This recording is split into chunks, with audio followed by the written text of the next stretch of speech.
Salah satu kebijakannya yaitu kolektivisasi pertanian, penyitaan properti rakyat yang mengakibatkan kelaparan massal dengan korban jutaan nyawa melayang yang dikenal dengan nama tragedi Holodomor. Joseph Stalin lahir di Georgia pada tahun 1878.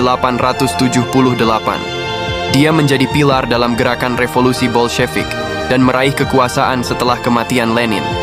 Pemerintahannya yang otoriter dikenal sebagai Stalinisme, yang merupakan transformasi Uni Soviet. Stalin dikenal dengan kampanye represifnya, Great Purge, antara tahun 1936 dan 1938, merupakan eksekusi ratusan ribu orang yang dianggap sebagai ancaman kekuasaannya.